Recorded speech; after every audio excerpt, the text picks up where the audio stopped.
Right, I want to talk, oh my goodness me, I want to talk a little bit about hepatoprotective or restoratives.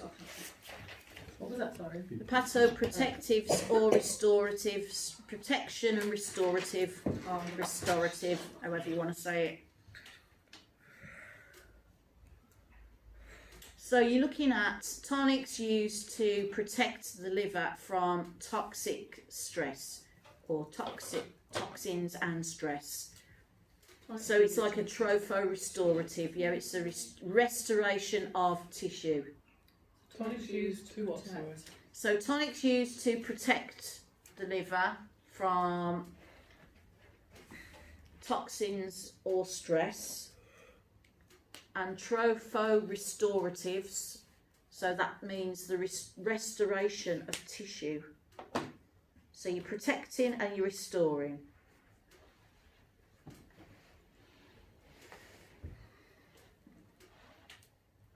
What was the name you said at the beginning? The funny name?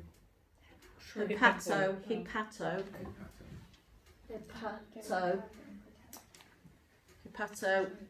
protective or restorative. So what you'd be looking at is milk thistle again. That is your classic liver gallbladder restorative. And if you've got, for example, people who are, so you're not just talking about metabolic toxins, if you've got people who work with chemicals, so someone who works in a paint factory, a farmer who's using loads of chemicals on a big scale all the time. So these people their liver would, in their daily life, would be under a lot of toxic stress. So typically these people would benefit from a hepatoprotective tonic, yeah? Because they're exposed to not only metabolic stress, they're exposed to external toxic stress as well.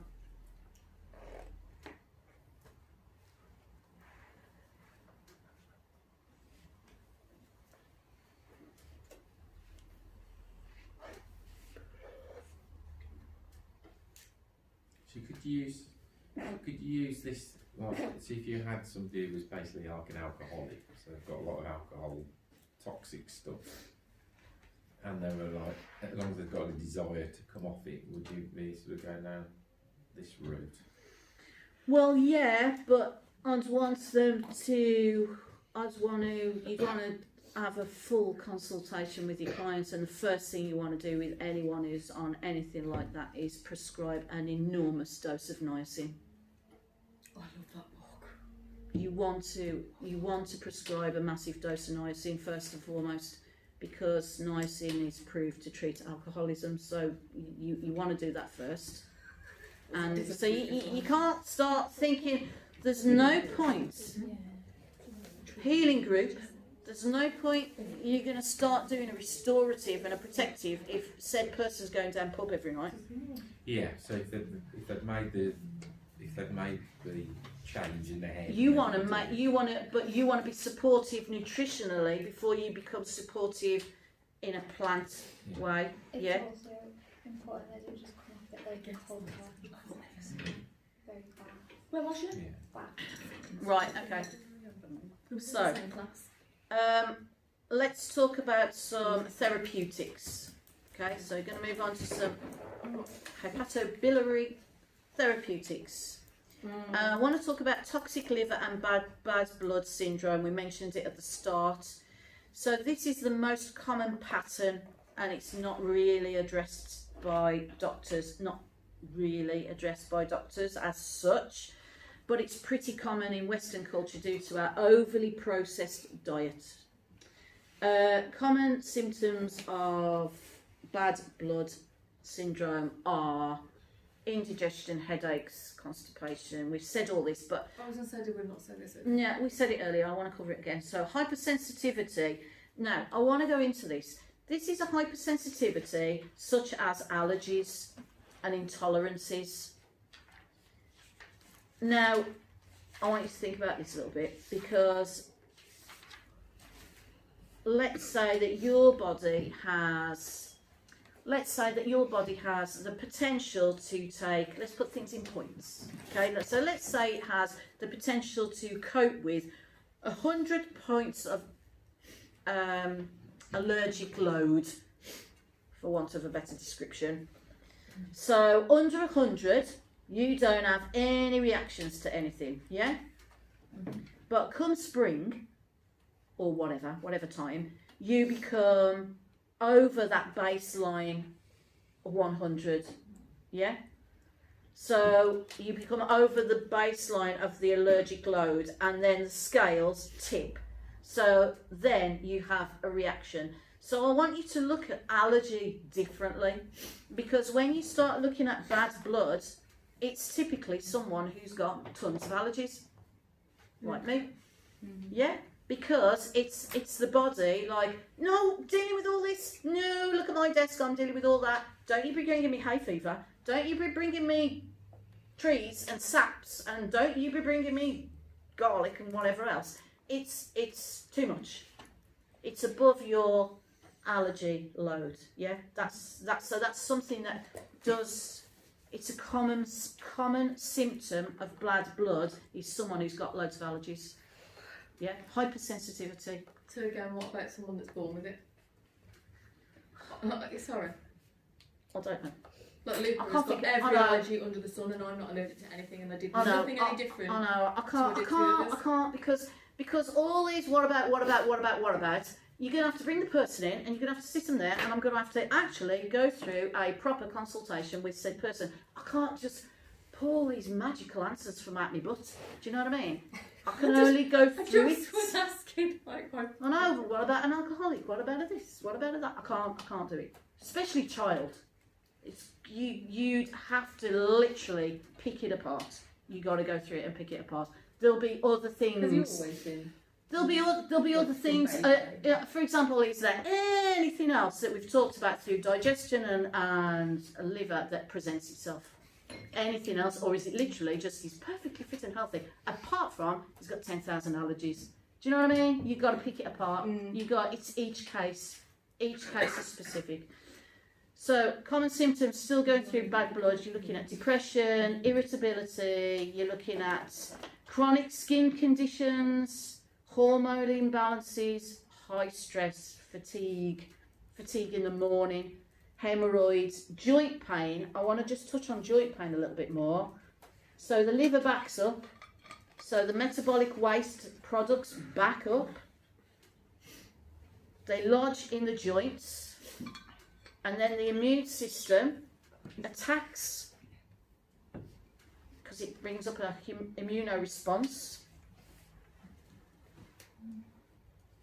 So then you get inflammation in the joints, so then you get pain.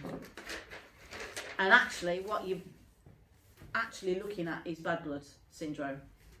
But you're someone coming to you who's got pains in the joints. You wouldn't even go down that route. You wouldn't even no one would take it down that route.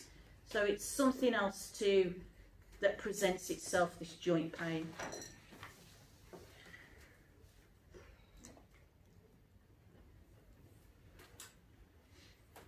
What's important to remember with the liver is that symptoms can begin superficially, but if they remain, it will go deeper and deeper and deeper into the body. So for example, what starts with skin irritation or skin problem, skin condition, could move to swollen lymph nodes, and the ultimate depth that it can go to obviously is a tumour.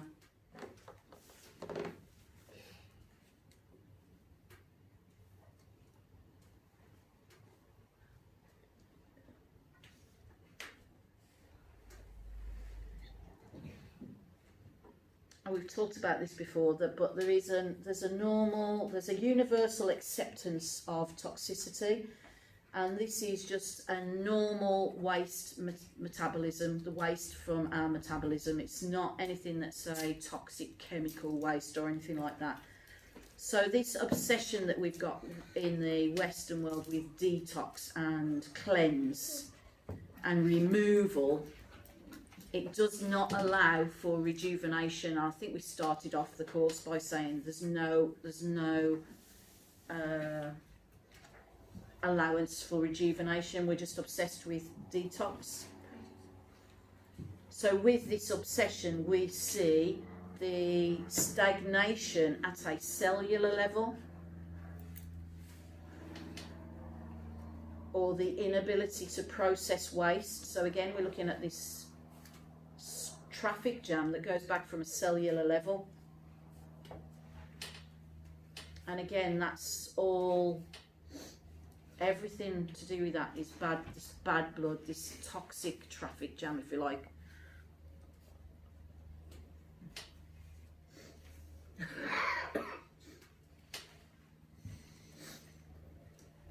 Actually, I don't know if I can just,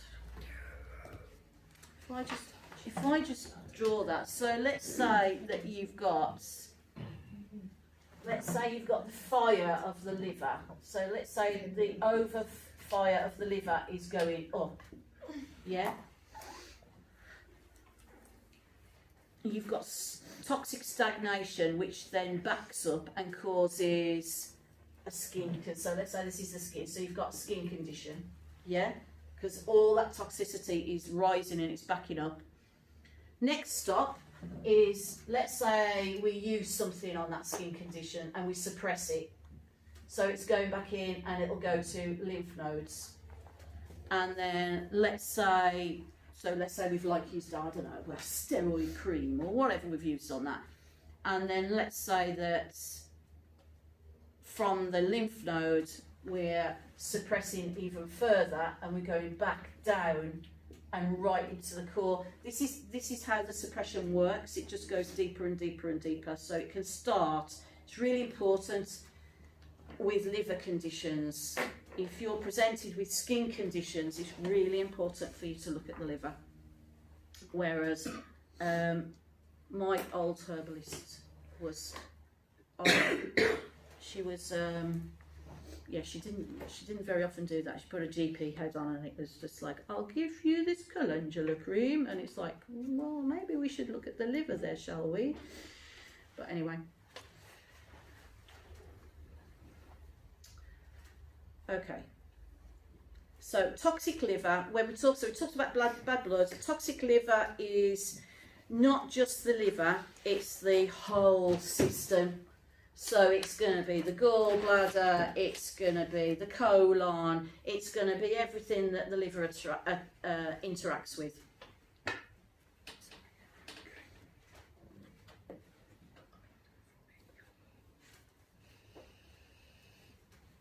So when we're working with the bad blood pattern, we'd want to look at alternatives with an oh God almighty, too late in the day.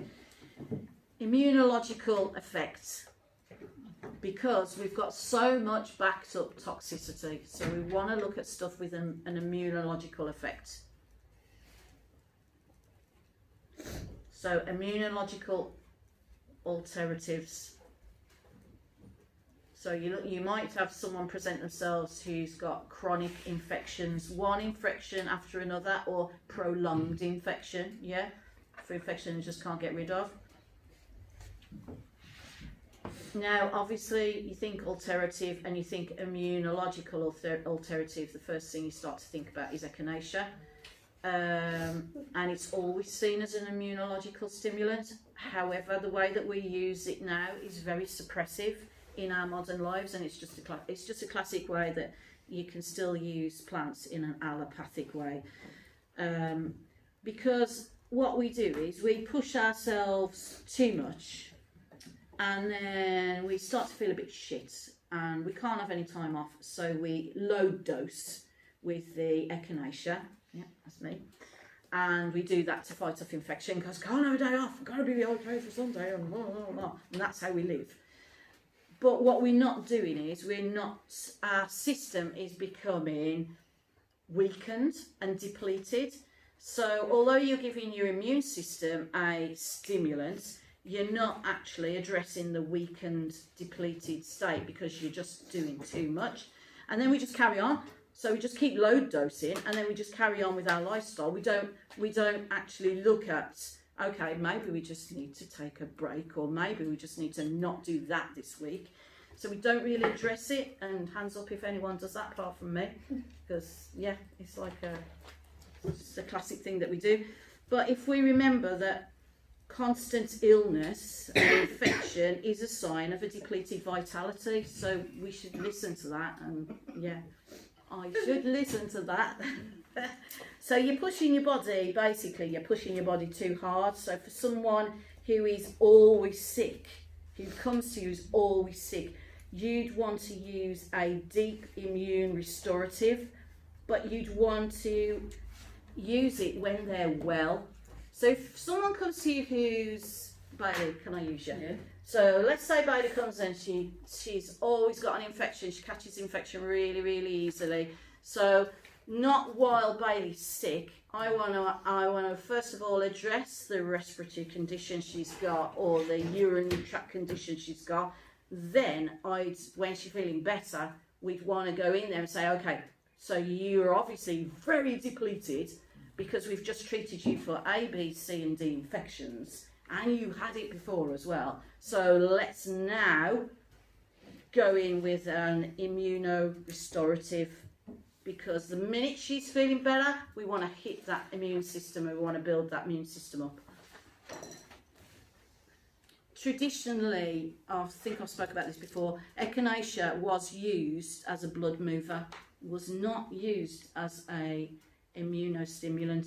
It is an immunostimulant, but it wasn't traditionally used as that. It was traditionally used for blood movement, so deep toxic blood circulation. So can we see why we use it with the liver? So you've got this deep toxic blood, we want to move that bad blood, we want to get some movement. So, you know, it's got an immuno response as well for these continues with all this toxicity, but at the same time it's got that blood driver in it.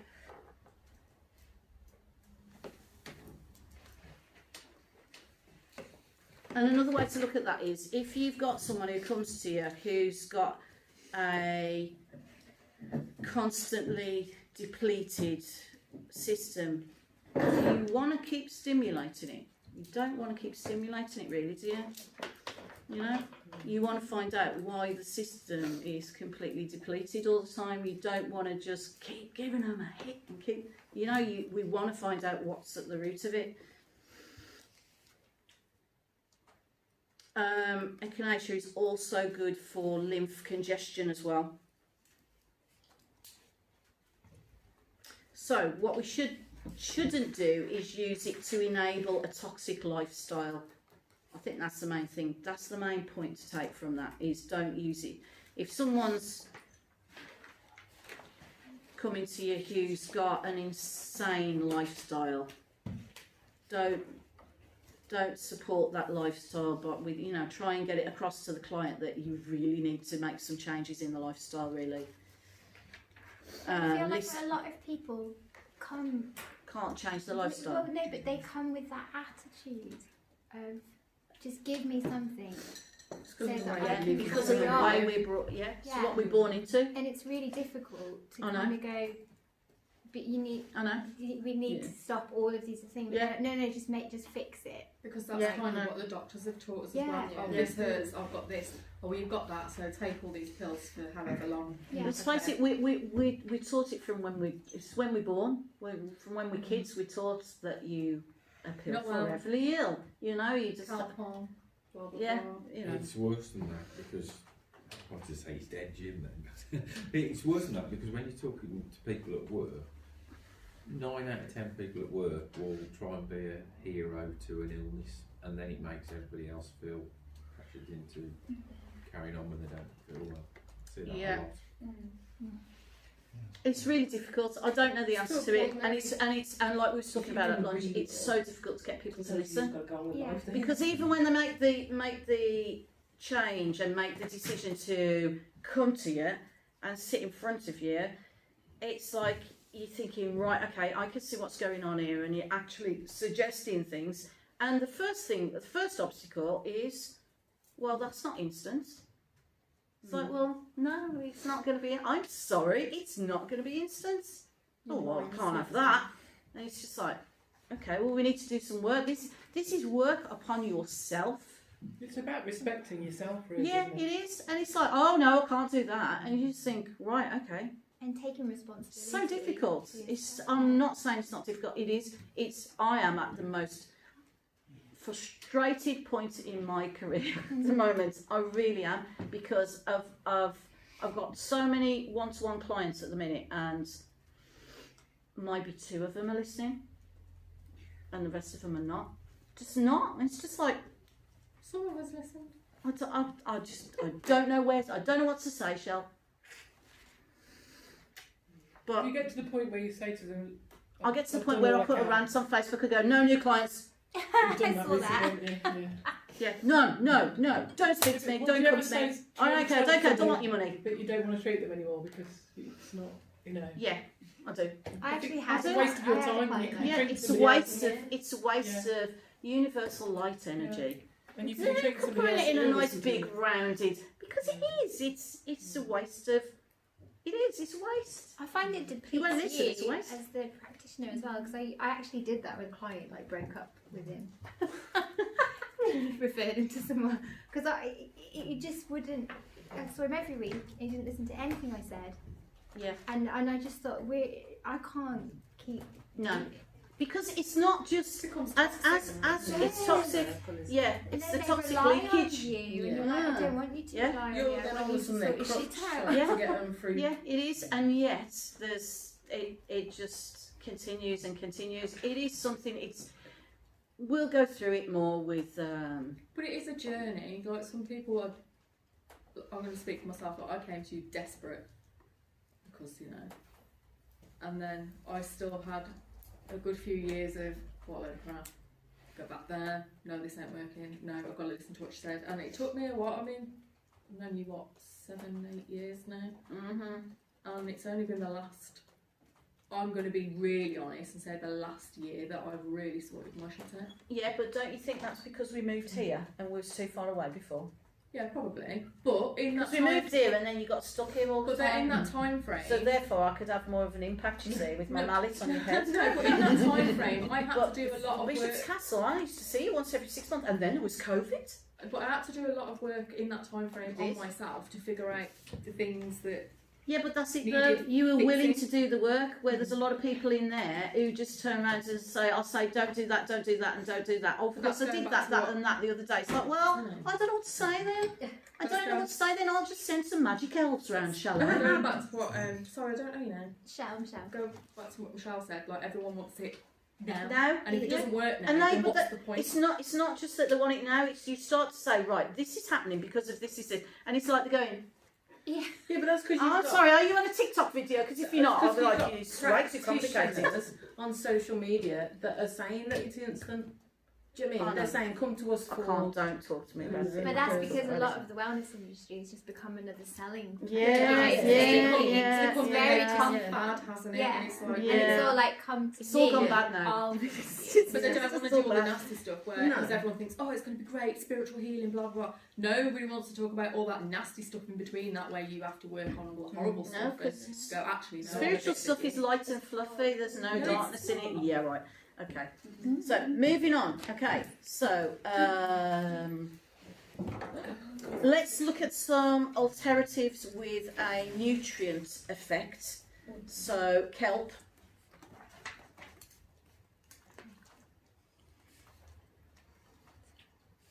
So kelp is good if the cellular turnover of metabolism is really low because of the state of the liver. So kelp is really nutritive for cell restoration, for the turnover of the metabolism of cells. Nettle, obviously, is a real good nutrition boost. Horsetail. I'm just going to get Jennifer. Yeah. One of the top alternative lymphagogues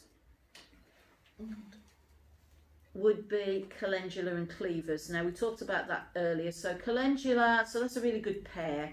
So if you've got calendula, you're looking at a lymphatic alternative, but it's also a bitter tonic as well.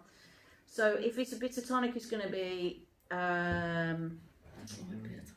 it's going to be a little bit warming, and it's going to be working with the liver. And then if you've got cleavers, you've got a lymphatic alternative, but it's also a diuretic. So you've got a warming and a cooling, and then you've got one working with the liver and one working with the kidneys. So that becomes a really good lymphatic alternative pair that's working together. You've got cooling, warming, liver, kidneys coming down. Really nice pair. Cleavers is best to use cleavers fresh. So the best thing you can do, and I didn't do it this year, and I really do need to do it next year, is harvest the cleavers and juice them. Juice it and stick it in a ice cube tray and freeze them. You can use it as a drink as well, fresh, if you wanted to. Yes, you can. Yeah. But like if you just so that you've got some afterwards, it's better fresh than it is powder. Do you know, dried, it loses its potency. So, but it's got like that. Put it in an ice cube tray, juice it, put it in an ice cube tray, and put something nice with it. Then put some ginger. It's not the taste. It's the feel. feel. It's like an astringent. It's like furry. Yeah. Are they sticky ones? Yeah, sticky weeds. Sticky weeds, yeah. Also, you could prepare it as a tincture as well. 60% proof or more. I mean, I'd rather take it as a tincture than any other way because of the well. And it also works well as a fresh tea. Just dump it in the pot like we did with the dandelion today. Red clover is really good as well, and red root. So they're also really great for tightening. So tightening that portal vein, yeah. It's like this astringent action of tightening that portal vein, but the bitter moves the liver as well. So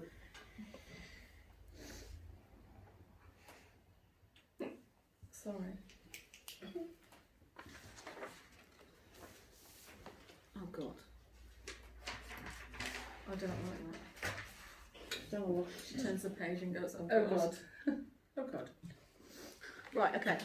Just going to plough on. Diuretic alternatives such as cleavers and dandelion leaf. So dandelion leaf. So the leaf, obviously, we said earlier, is more diuretic than the root. So the leaf has an affinity with the kidneys, or more of an affinity with the kidneys. The root with the liver, and the leaf is also really, really mineral rich as well. The leaf is, yeah. I think. If you combine it with nettle is what we call a passive diuretic.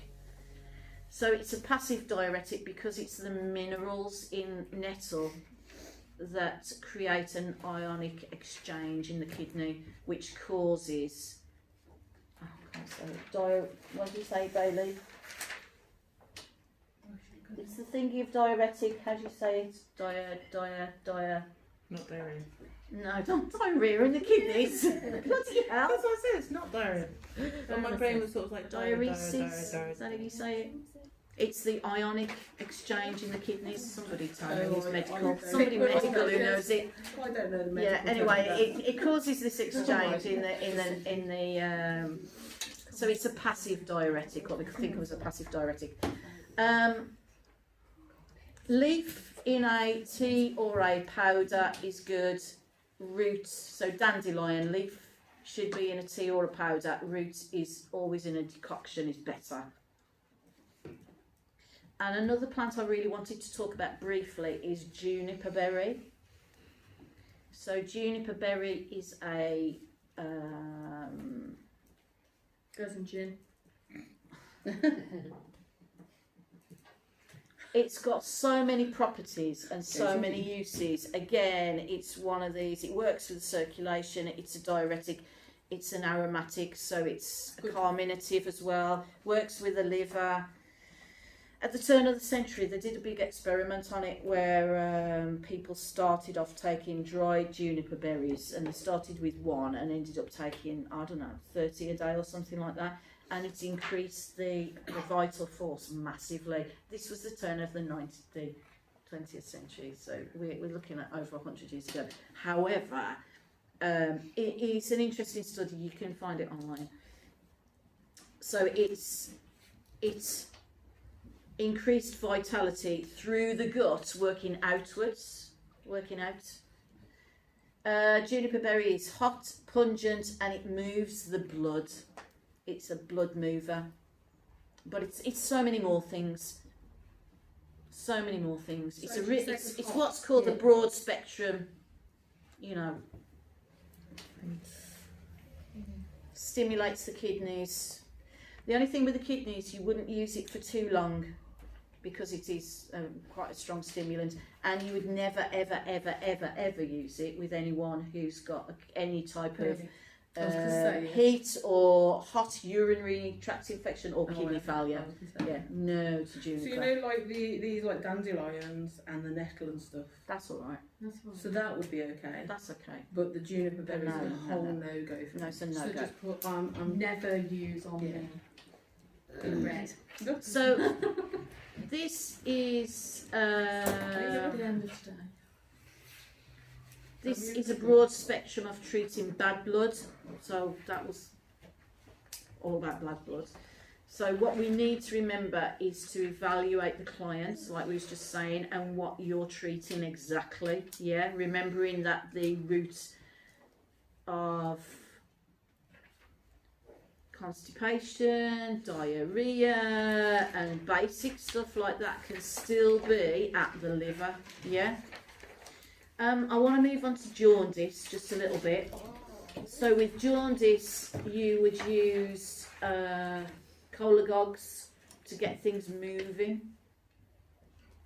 Jaundice is not super common, unlike bad blood syndrome, but you still need to be aware of it. So that yellowy complexion, we want to be draining that bile rather than that bile rising. So fluid from wherever it is. So basically jaundice is backing up in the circulatory system, yeah. So you want to drain, because their body's not used to that movement. But they just stick them in a little tank on But they just lie there. Well, yeah, I know. So what you'd want to be doing is you want to drain it from where it is to where it should be.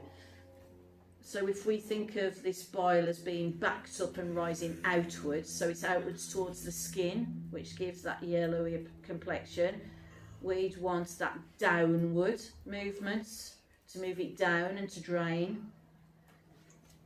So we try to determine why we're getting congestion firstly. So looking at the portal congestion, you'd be looking swelling of the liver, you'd be looking at pushing on the diaphragm and giving shortness of breath. You'd be looking at having someone who's got no bile in the right place, so dryness, which then leads to nervous tension, which then leads to pale poop, which then leads to constipation. You see how it all goes like that. So yellowing skin. Also, if you think jaundice and you think that yellowy skin and that bile interaction, think yellowy plants as well. Sorry, yellowy skin, but is that yellow eyes as well? Yes, yeah. So again, think yellow plants. Typically really good plants in that situation is greater celandine. What about dandelion in that area? Turmeric's good.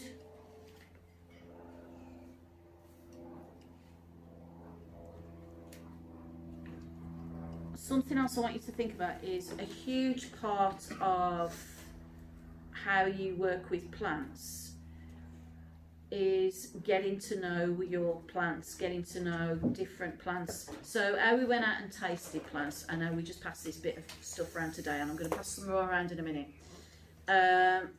Doing that a lot and getting to know how you work with your formulas, you'll find your special plant as well. So a plant that most people have got a plant that they kind of use in a lot of formulas with a lot of people all the time, because it's like, oh, that's my favourite plant. It's like they've got a connection, like a bond with that plant. So think about that when you're getting to know your plants, you know, different plants and that. Think about it. Vicky, can I? Oh, sorry. I just said what's mine, Vicky. Yes, Bailey.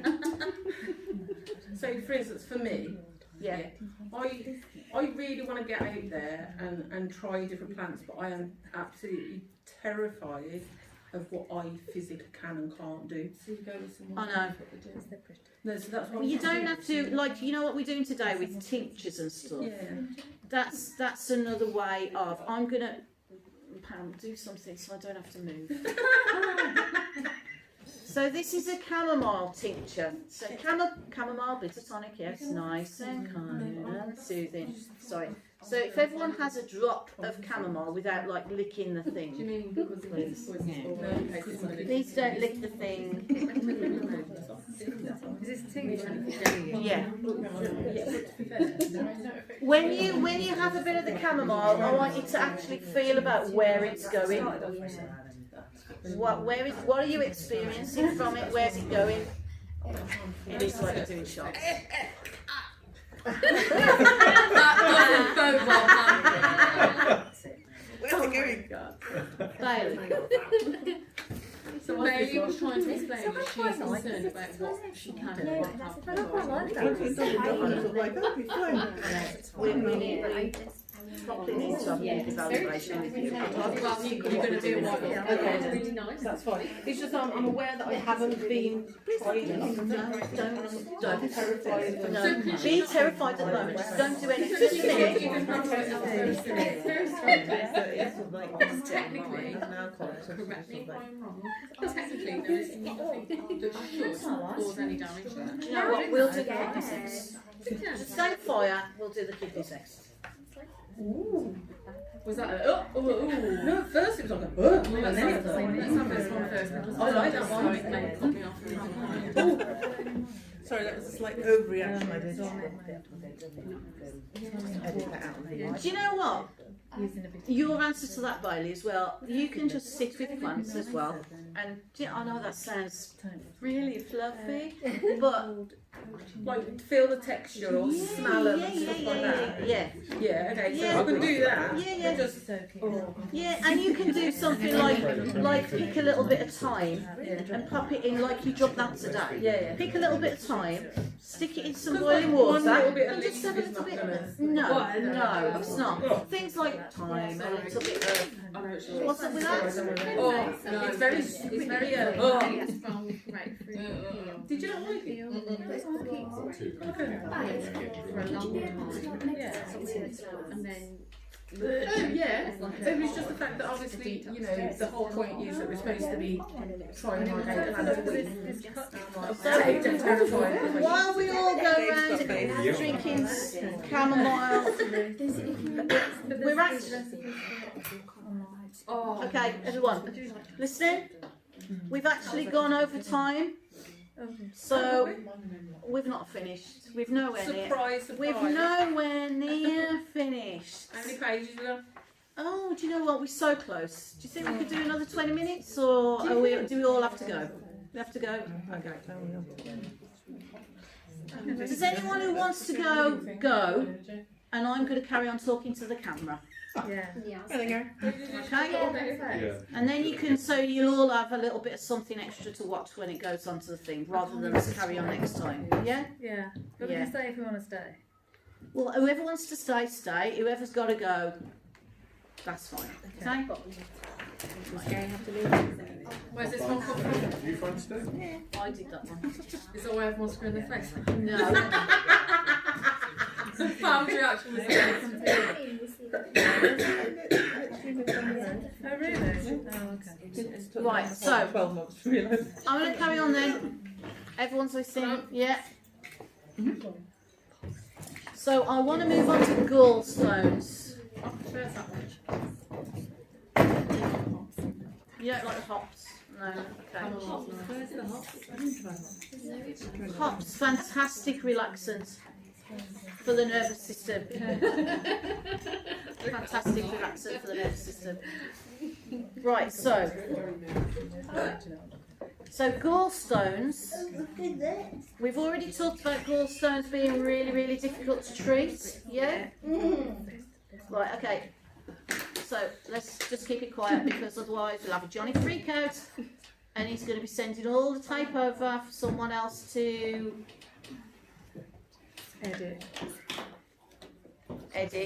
That's right, I've put Gallstones, right, so we've already talked about gallstones. Really, really painful, really extreme spasm, very, very difficult to treat. You have to be very careful in treating gallstones because if you try and purge them too strongly with something that's working too strong, it can lodge and block those bile ducts. So the bile ducts that we were talking about, if it lodges and blocks the bile ducts, or you know the doorways, the sphincter doorways, if you do that and then the pancreatic enzymes back up into the pancreas, then what you do is it goes through into the GI and what you've ultimately got is pancreatitis and you could kill someone.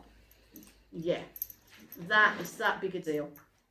So really, really difficult. So sometimes gallstones are not even detected. Sometimes, I know it's saying it's always really painful, blah, blah, blah, but sometimes someone can not know that they've got gallstones. They can be really small until you start to use, for example, if you were using a bitter or real strong bitters which move the stones, then the gallbladder then begins to cramp.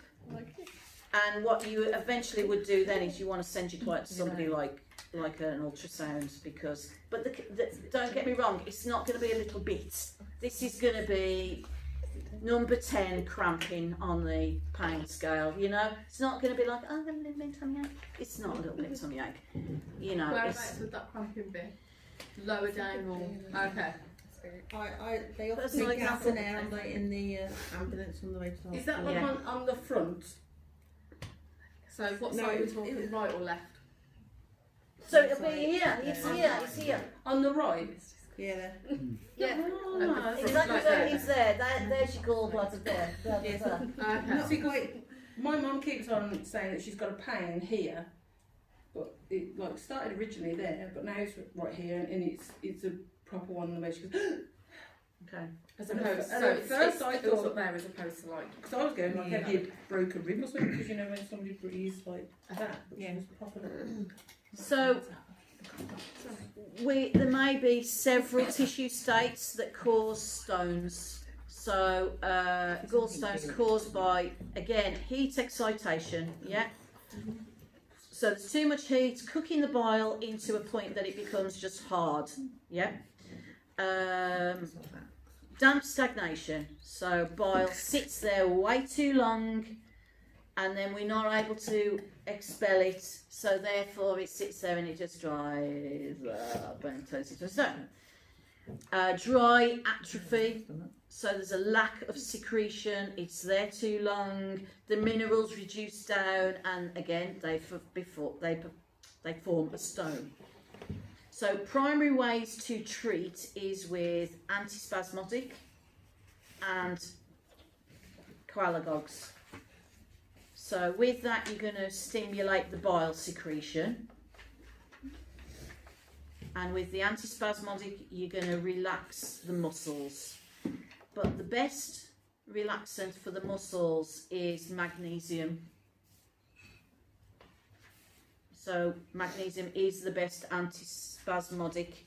Lobelia is close as well. Magnesium, if you're using magnesium with someone, you want to use 600 milligrams a day, divided into 3 doses of 200 apiece.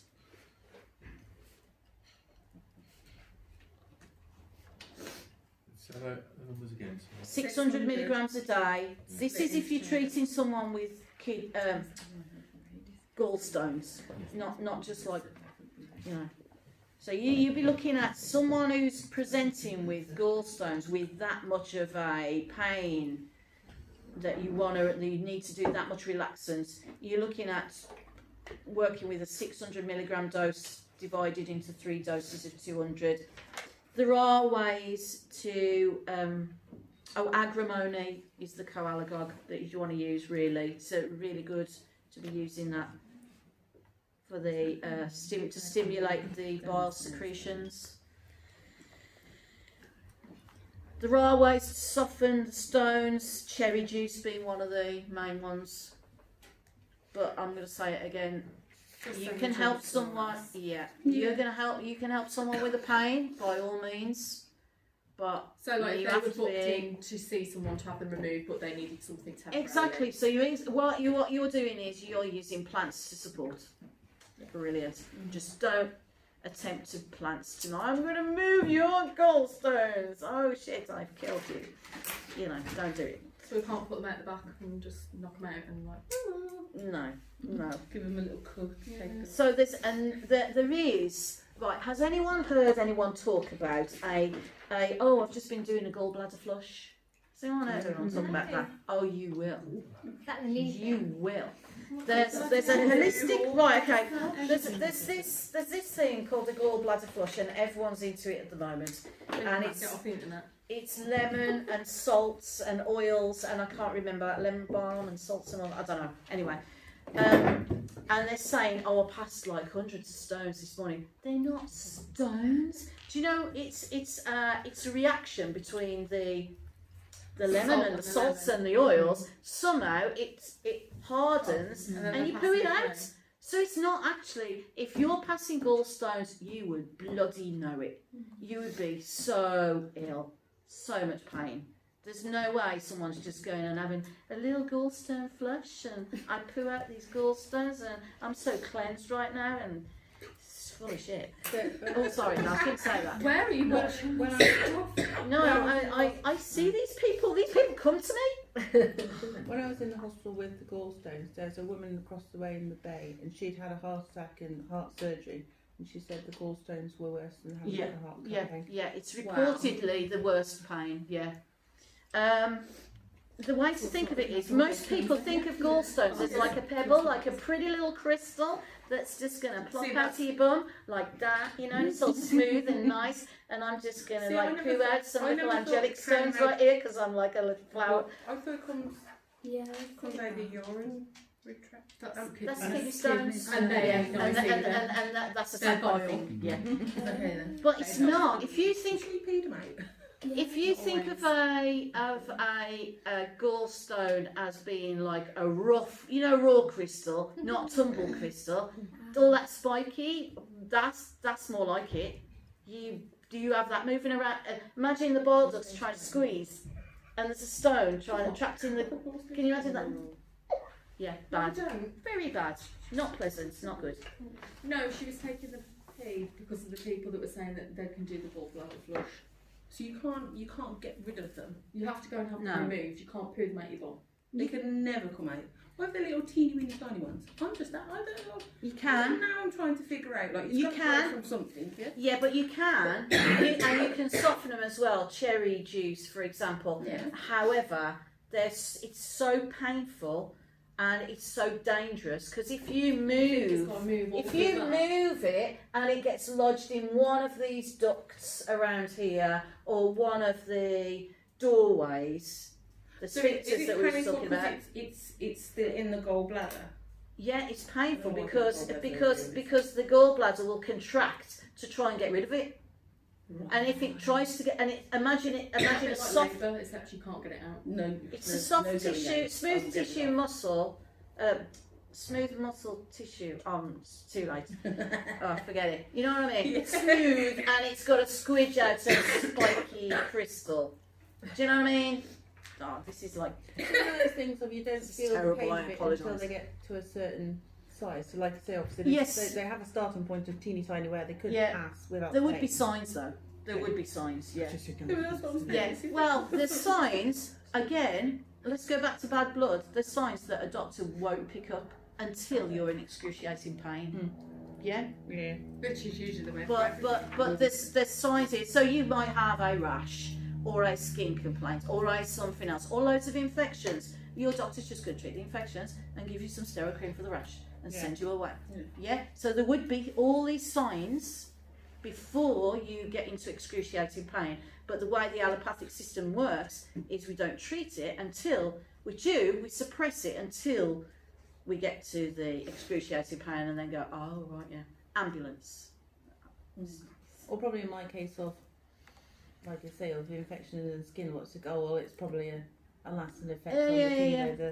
Exactly. So you just put it down to something else rather than someone actually probably looking into it. So we've only got 2 pages.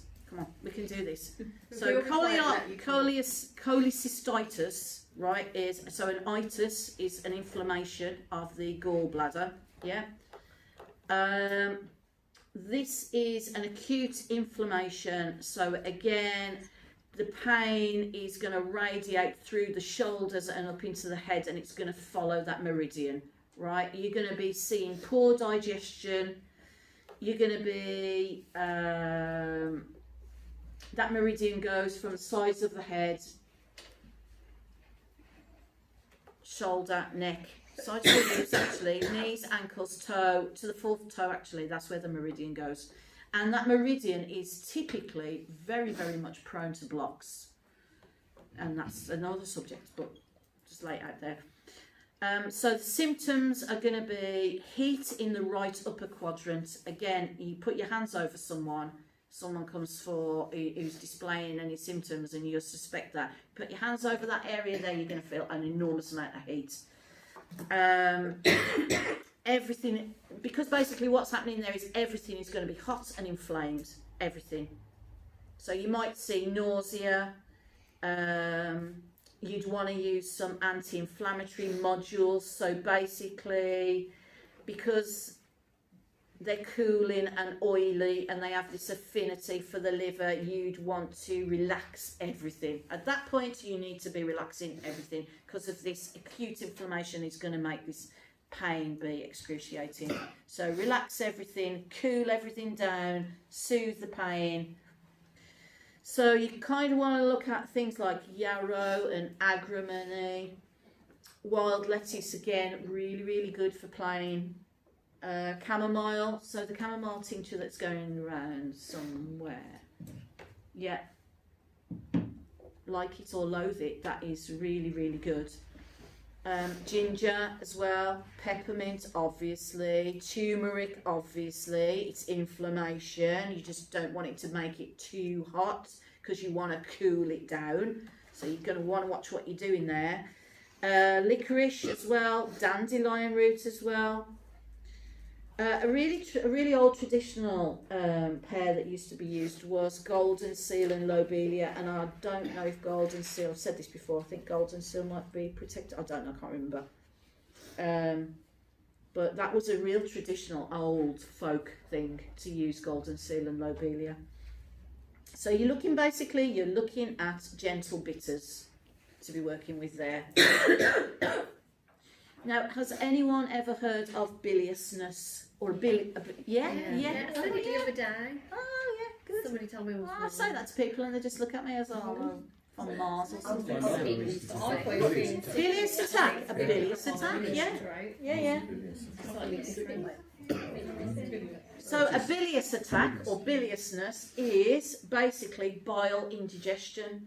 So it's gallbladder associated indigestion because it's bile indigestion. Now, what you're looking at there is a nervous system malfunction, believe it or not.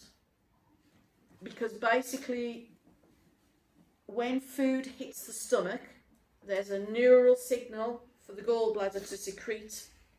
So if it's operated incorrectly, it may secrete when it's not supposed to, or it may not secrete when it is supposed to. So if you have bile secretion when we shouldn't have any bile secretion, we might see diarrhea, for example. If we have no bile when we should have bile, then we might see constipation. All these reasons for constipation, goodness me. We can also see bile vomit, so bile hitting the back of the throat, sorry. Is that usually when people go, oh, I've been sick in my mouth? That is being sick in your mouth. Yeah. That's right. But everyone feels the need to announce it, don't they? Yeah. I know, yeah. I've Yeah. just been sick in my mouth. Well, except Yeah. it doesn't taste like sick. It's No, very it's slight. horrible. Vile. Acid is, Yeah, exactly. Yeah. It's not Yeah. sick. Yeah. So we can then get poor vision as well. Poor vision because we get the yellowing colour of the eyes. Yeah, because the bile is rising up that far. Gross. Yeah. Sorry. Oh. Yeah, gross. And we also get excruciating headaches, we get yellow colouring of the eyes, and here we use bitter and we use a nervine. Now this is quite important because what we want to do here is we don't just want to use the nervine because we want to calm it all down. This is a bit more important than that. We have got faulty messages, so we've got some kind of malfunction in the neural messages. So therefore what we want to be doing is we want to reset the nervous system. So we need to do a nervous system reset, or what we're trying to do is to correct that incorrect neural transmission. Yeah. So to reset the nervous system, the main plant here to use is St. John's wort.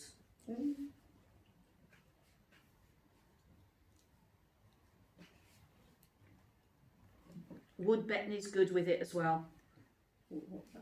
Wood betony, yeah.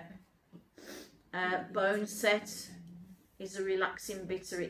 And bone set is excellent for fevers because the immune system uses, you know, you get aches and pains with fevers. What's the immune system's doing is using the protein from your muscles. So the immune system is going out and going, well, there's something going on, quick, do something. So the immune system actually uses protein and it strips it from the muscles to try and attack the infection, which then gives you aches and pains when you have a fever. So to work with that, to relax that, you would use bone set. Is that comfrey? Pardon? Is that comfrey or different? It's Eupatorium, isn't it? Eupatorium, yeah. Foliatum. Yeah. Something like that. Yeah, I know the Eupatorium bit. Yeah, it's also known as, I think in the States, it might be here as well, but it's definitely in the States. I know someone who does herbs in the States, and definitely he calls it a turtle medicine. It's called a turtle medicine because I say, what the hell now with the turtle medicine? What's going on there? But it grows on borders between water and land, so they call it a turtle medicine. Yeah. Like some moist soil.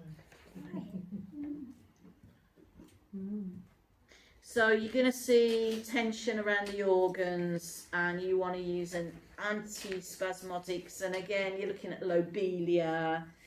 So St. John's wort and wood betony are a really good pair because this pair is directed at the gut, but it's directed at the gut brain. Yeah, so the reset of the gut brain. So it's if you mix it, but it's another thing that you could have knocking around as a tincture, because if you mix equal parts, dependent on the person, and remember that you can create a flexible formula, so you can actually have that gut brain tincture, you know, sat ready to use, you know, or at least remember that little pair and just jot it in a book that St. John's wort and that wood betony is going to be really good as a bitter nervine to reset that malfunction of that neural transmitter.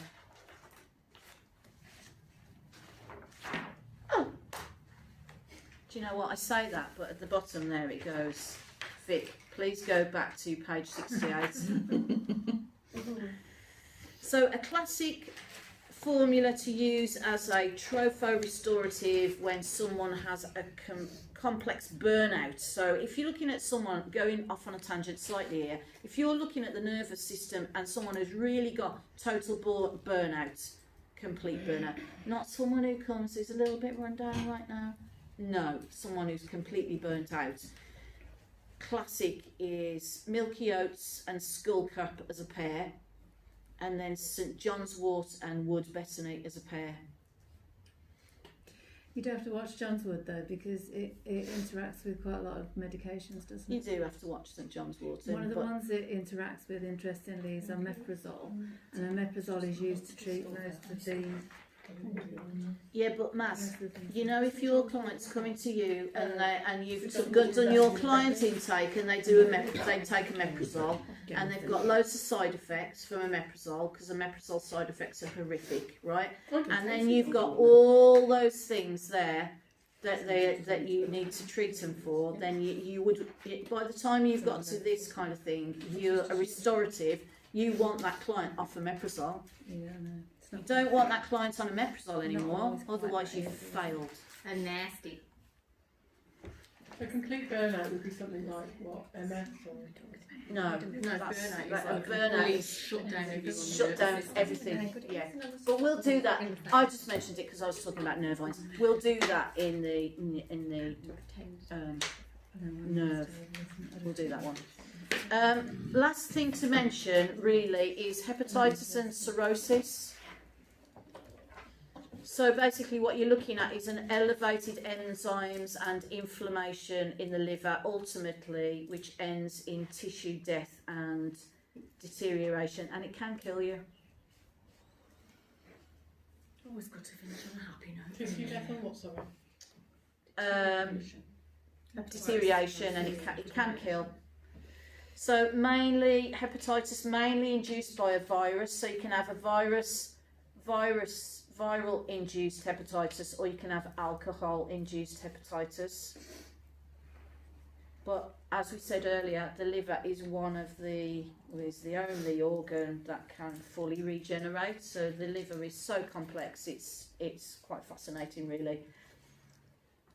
And here is where we would also use our hepatoprotectives and restoratives. So here you'd be going back to using milk thistle.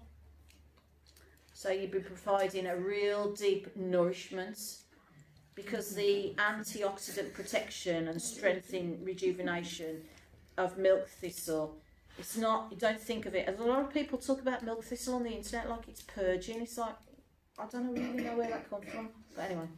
So it's really rejuvenating. It's going to rejuvenate that damaged liver. So when the liver has been under attack or absolute stress for a long time, that milk thistle is going to add some restoration, yeah.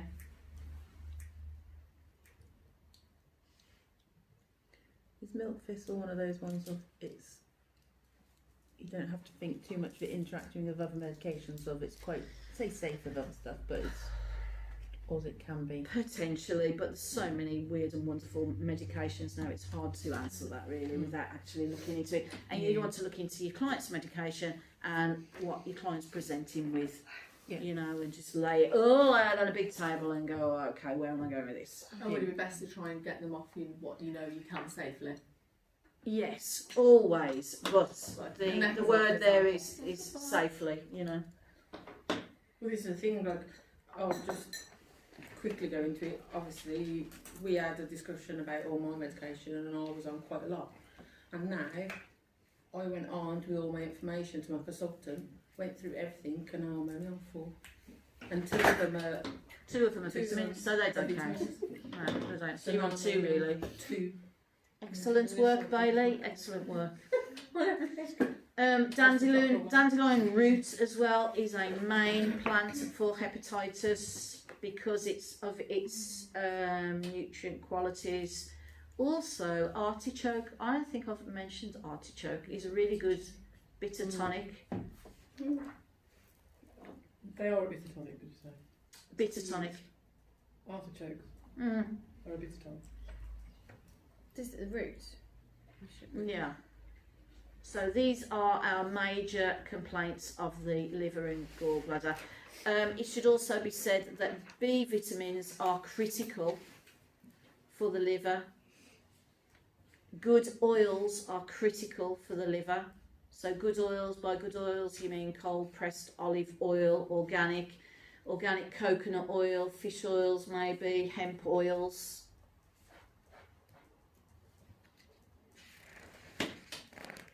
Does rapeseed count in that if it's cold pressed and local. Just, it's not a, I use it's the one not you a told me to bad, use. do you know what I mean? But at the same time, I wouldn't, olive oil's such a, and coconut oil is such a, it's a longevity, it's the longevity of the plant, do you know what I mean? That's where I would go with that, personally. I use the one. Just you going down a told me nutrition to. point of view, I'd go with that.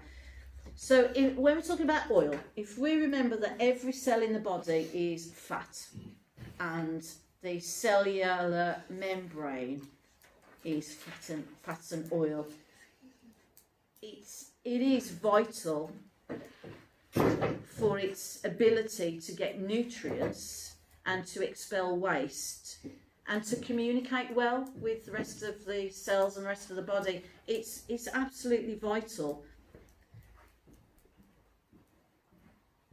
that there has to be a balance of oils. So an imbalance of cellular oils is really critical. You're going to present with some serious miscommunication between cells. You're going to present with some serious actually miscommunication with cells throughout the whole body, to be fair. You know, an imbalance of oil like that is affecting you on a cellular level. So when we look at diets, again, famous diets that are oil or fat-free diets, they are potentially all triggers to some serious health problems,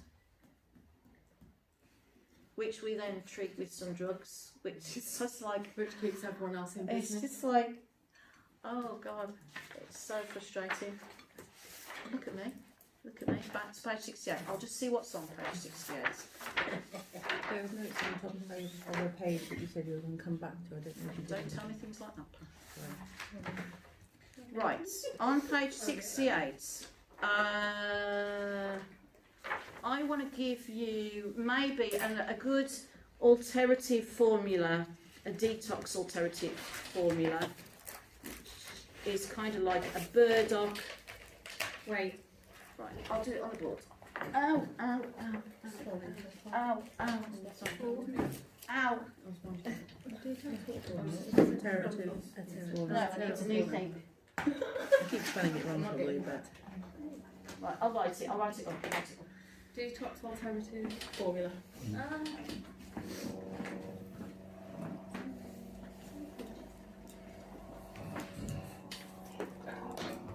Okay, this is the last thing, then we're done.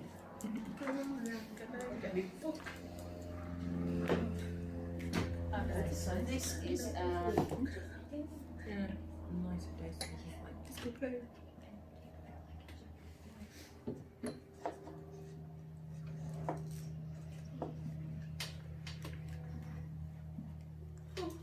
so this has got like a lot of detox qualities, let's call it, but you know what I'm like with that word, so you know. Let's go over here. Oh, my thing's not working.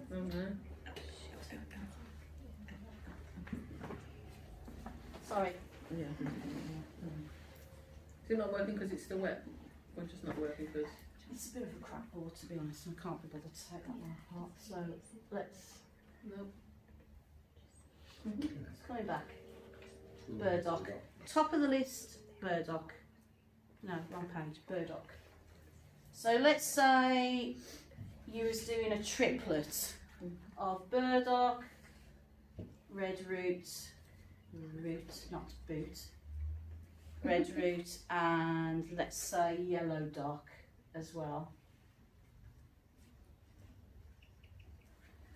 And then let's say that, go back to our formulation, because I just wanted to stick one formula in here today. Let's say that you had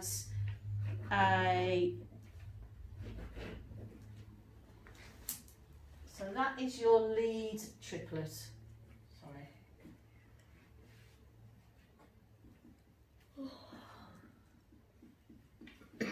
That's your lead triplet, and that's a broad spectrum triplet because it's going to work on the liver, it's going to work on the portal circulation, It's going to work from liver to colon.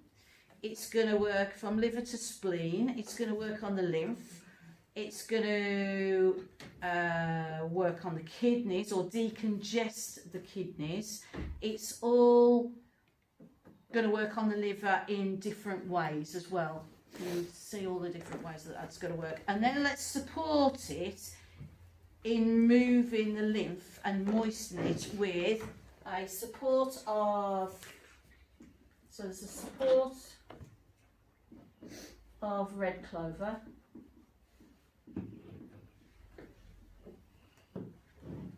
And then let's add a pear nettle and echinacea, which I'm just going to drop there. And let's say that that's your pear for blood. So that's going to be a little bit blood moving, yeah? And it's also going to be a good pear for nutritive. Your nettle's nutritive, and also your echinacea is going to be really a good lymph stimulant as well, yeah, immunostimulant as well. So I'm just going to keep it as a pear because it's doing too many things to just say it's for blood, yeah. And then let's say you add a driver because we really want to move all this. So let's say we want our driver, and let's say we use something called sassafras, which I can never say very well. Sassafras. What's the word for Never it? heard of that. Sassafras. Sassafras. Is Yeah. that it? Yeah. Yeah. Yes, That's it is. what Yeah. Very slowly.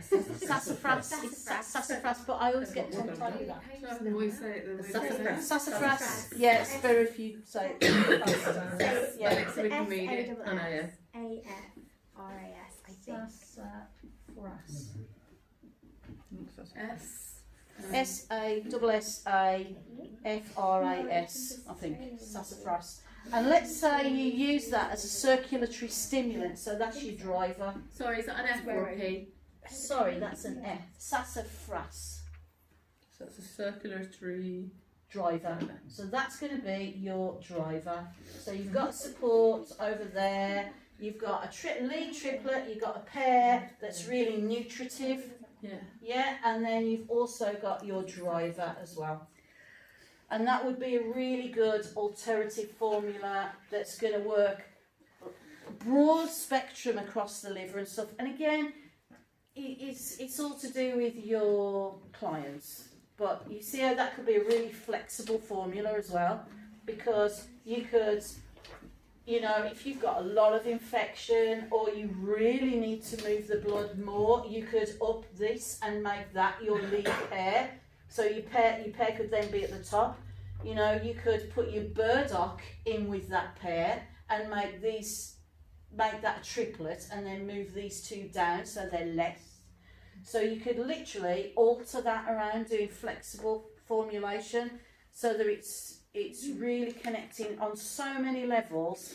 These plants would be with the liver in quite a detoxification way, because it's really restorative and it's really cleansing.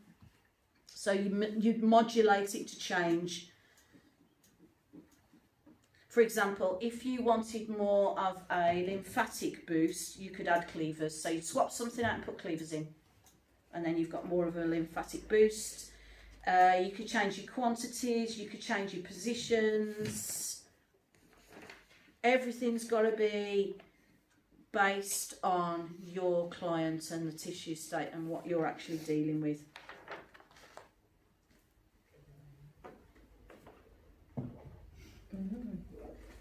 And I think we're done. Yeah, well done, guys.